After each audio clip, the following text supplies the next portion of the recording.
అధికారులు అధికార పార్టీ నేతల అడుగులకు మడుగులొత్తితే ఏమవుతుందో ఈరోజు ఎలక్షన్ కమిషన్ చేసి చూపించింది. మనందరికీ తెలుసు 2021లో తిరుపతి పార్లమెంటు నియోజకవర్గానికి సంబంధించి పై ఎలక్షన్ రావడం జరిగింది. అప్పటికే ఎంపీగా ఉన్నటువంటి వైసీపీ ఎంపీగా ఉన్నటువంటి బల్లి దుర్గాప్రసాదరావు చనిపోతే ఆయన ప్లేస్లో వైసీపీ మరొక అభ్యర్థిని నిలబెట్టింది గురుమూర్తి. దానికి సంబంధించి 2021లో ఎన్నికలు జరిగాయి. అయితే నాడు ఎన్నికలకు సంబంధించి అనేక అవకతవకలు జరిగాయని నాడు సోషల్ మీడియా వేదికగా కూడా ప్రచారం జరిగింది. మనం చూసాం. ఆ దొంగ ఓటర్లని లైవ్లో రెడ్ హ్యాండెడ్గా పట్టుకోవడం జరిగింది. అసలు అందులో తెలుగు రాని వాళ్ళు కూడా చాలామంది ఉన్నారు. మరి ఇన్ని దొంగ ఓట్లు వేసినప్పటికీ కూడా ఎలక్షన్ కమిషన్ నాటి నుంచి నేటి వరకు కూడా చర్యలు తీసుకోవాలా. దీని మీద కేంద్ర ఎన్నికల సంఘం తాజాగా స్పందించింది. మొన్న ఏదైతే ఏపీలో ఒక సమావేశం నిర్వహించిందో ఆ సమావేశంలో కూడా ప్రస్తుత గిరీష మీద చాలా తీవ్ర ఆగ్రహం వ్యక్తం చేసింది. ఎందుకు కలెక్టర్ మీద ఆగ్రహం వ్యక్తం చేసిందంటే ఇప్పుడు కలెక్టర్గా ఉన్నటువంటి గిరీష నాడు ఎన్నికలు జరిగే సమయంలో తిరుపతి మున్సిపల్ కమిషనర్గా ఉన్నారు. అదే సమయంలో ఆయన ఒక ఎన్నికల అధికారిగా కూడా అక్కడ వ్యవహరించడం జరిగింది. ఆయన లాగిన్ ఐడి నుంచి ఎన్నికలకు కొద్ది రోజుల ముందు దాదాపు 30,000 ఎపిక్ కార్డులను, అంటే మన ఓటర్ ఐడి కార్డులు అంటాం కదా, అలాంటి 30,000 ఓటర్ ఐడి కార్డులను ప్రస్తుతం కలెక్టర్గా ఉన్నటువంటి గిరీష ఐడి నుంచి డౌన్లోడ్ చేయడం జరిగింది. ఇదంతా కూడా కేంద్ర ఎన్నికల సంఘం చేపట్టిన ఏదైతే రహస్యంగా జరిగిన ఒక ఇన్వెస్టిగేషన్ ఉందో ఆ ఇన్వెస్టిగేషన్లో బట్టబయలైంది. అందులో కలెక్టర్ పాత్ర ఉందని చెప్పి స్పష్టంగా తెలిసిన నేపథ్యంలో ఇప్పుడు ఆయన అయితే సస్పెండ్ చేయడం జరిగింది. మొన్న హెచ్చరికలు జారీ చేసింది. ఈరోజు ఆధారాలన్నీ పక్కాగా ఉన్న నేపథ్యంలో ఈరోజు ప్రస్తుత తిరుపతి కలెక్టర్ని అయితే సస్పెండ్ చేయడం జరిగింది. ఇది కలెక్టర్తో ఆగే పరిస్థితి కాదు.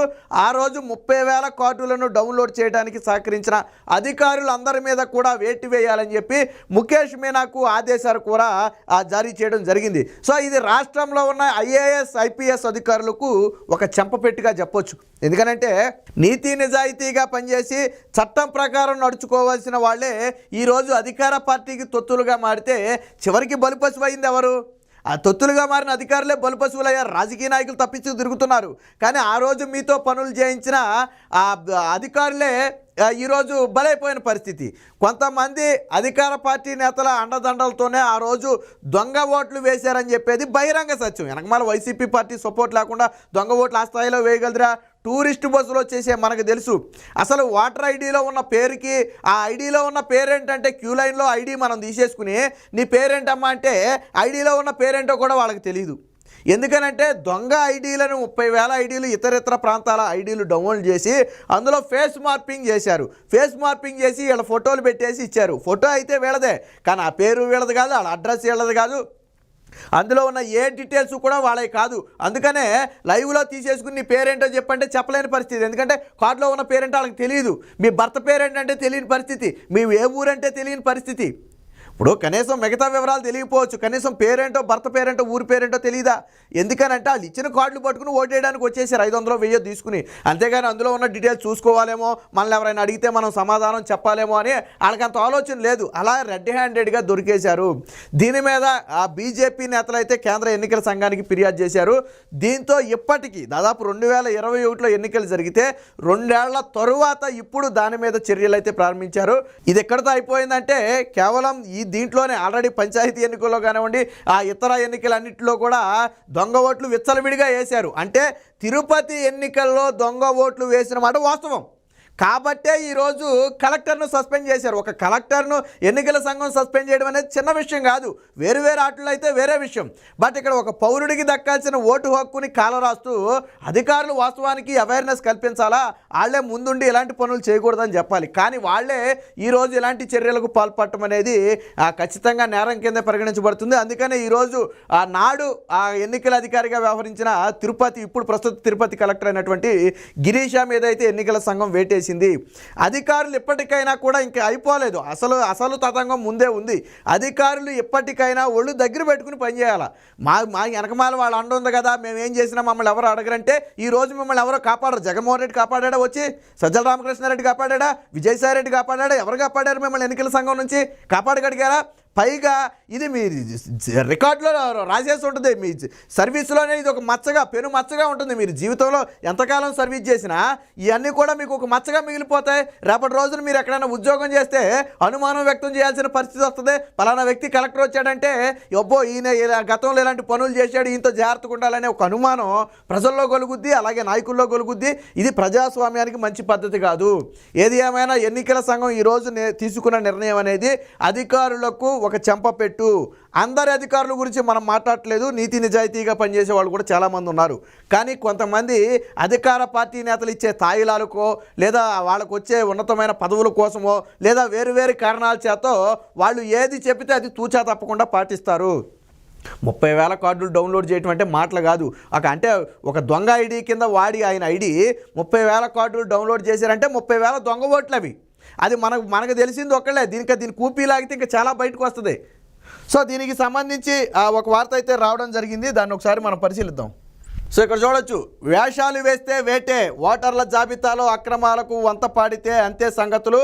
అన్నమయ్య జిల్లా కలెక్టర్ గిరీష సస్పెన్షన్.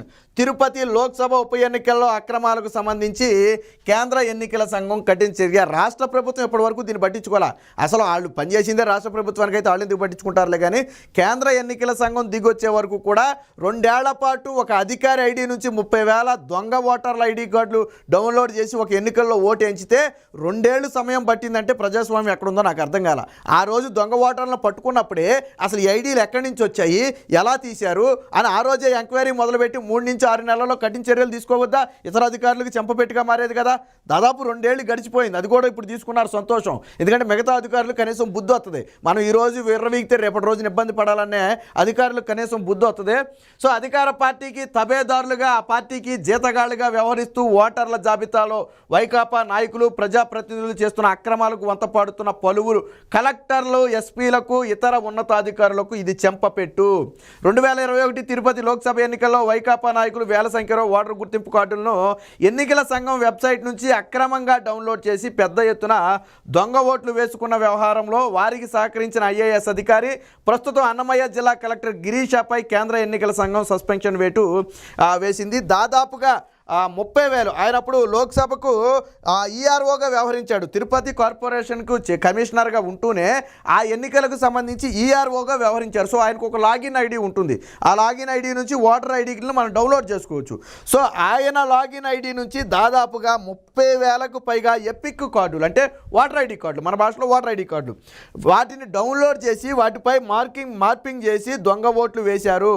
సో దీని మీద విచారణ జరిగింది. విచారణలో ఈయన ఐడి నుంచే ఆ 30,000 కార్డులు డౌన్లోడ్ చేశారు. ఈయన నేరానికి పాల్పడ్డాడు, ఆ దొంగ ఓట్లలో ఈయన పాత్ర ఉందని చెప్పి ఎన్నికల సంఘం నిర్ధారించిన నేపథ్యంలోనే ఇప్పుడు సస్పెన్షన్ వేయటం జరిగింది. ఇతర అధికారులు ఎక్కడితో ఆగలేదు.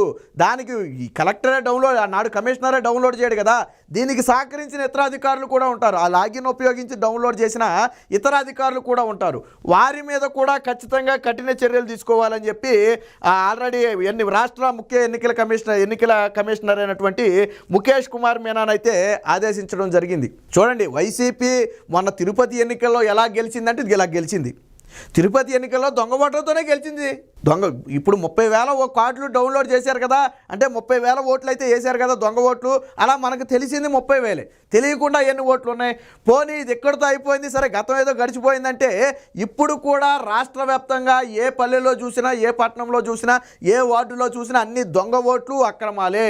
కొన్ని ఇళ్లలో అసలు ఓట్లే లేకుండా తీసేశారు, కొన్ని ఇళ్లలో నలుగురుంటే 1 ఓటు ఉంచారు, కొన్ని ఇళ్లలో నలుగురుంటే 2 ఓట్లు ఉంచారు. ఇలాగా ఓట్ల తొలగింపు చేసి ఆ జాబితాలో దొంగ ఓట్లను చేర్చారు. మరి తిరుపతి ఉప ఎన్నికల్లో దొంగ ఓట్లు వేసినప్పుడు రాబోయే ఎన్నికల్లో మాత్రం వేయరా? అప్పుడు కూడా దాదాపుగా ఆ ప్రభుత్వమే ఉంటుంది కదా. సరే పవర్స్ లేకపోయినప్పటికీ కూడా వీళ్ళు చేయాల్సినవి మొత్తం చేసేస్తారు, దొంగ ఓట్లు సిద్ధం చేసేస్తారు. పైగా ఏపీలో ఒకే దఫా ఎన్నికలు జరగకపోతే మాత్రం ఇక్కడ ఓటర్లు అక్కడ ఓటర్లు ఇక్కడ ఓట్లు వేస్తారంటంలో ఎటువంటి సందేహం లేదు. ఎందుకనంటే పక్కన ఉన్నటువంటి తమిళనాడు ప్రాంతం నుంచి తీసుకొచ్చి ఓట్లు వేయించారు మొన్న తిరుపతిలో. వాళ్ళకి తెలుగు రాదు సరిగ్గా, ఏంటమ్మా అంటే వాళ్ళ ఈ భాషే రాదు, వాళ్ళ పేరు కూడా తెలియని పరిస్థితి.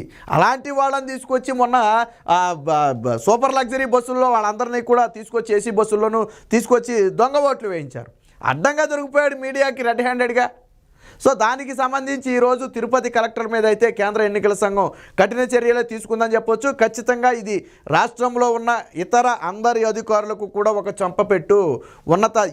ఈ ఒక్క విషయమే కాదు, ఎన్నికల విషయంలోనే కాదు, ఇతర విషయాలలో కూడా అక్రమంగా వ్యవహరిస్తే ఖచ్చితంగా భవిష్యత్తులో పరిణామాలు ఎదుర్కోవాలి. నారా లోకేష్ అందుకే చెప్పాడు, అధికారులు ఎవరైతే నిబంధనలకు విరుద్ధంగా వ్యవహరిస్తున్నారో వారి పేర్లు రెడ్ బుక్లో రాశాం, తర్వాత జ్యుడిషియల్ ఎంక్వైరీ వేసి వారి మీద చర్యలు తీసుకుంటామని చెప్పి ఆల్రెడీ నారా లోకేష్ చెప్పాడు. సో ఇప్పుడు జరుగుతుంది కూడా అదే. ఎన్నికల సంఘం ఒక ఐఏఎస్ అధికారిని, ఒక జిల్లా కలెక్టర్ని సస్పెండ్ చేయడం అంటే మామూలు విషయం కాదు. ఇది ఇతర అధికారులకు కూడా మేలుకొలుపు కావాలి. ఏది ఏమైనా ఎన్నికల సంఘం నిర్ణయాన్ని అయితే రాజకీయాలకు అతీతంగా అందరూ కూడా స్వాగతిస్తున్నారు. ఇక ముందు కూడా ఏదైతే ఫామ్ నెంబర్ 7 పేరుతో దొంగ ఓట్లు తొలగించి ఆ ప్లేస్లో దొంగ ఓట్లు చేర్చారో వాటి మీద కూడా పూర్తి స్థాయిలో వెరిఫై చేసి వచ్చే ఎన్నికల లోపే ఈ దొంగ ఓట్లు మొత్తం కూడా తొలగించాలని చెప్పి రాష్ట్ర ప్రజలు కోరుకుంటున్నారు.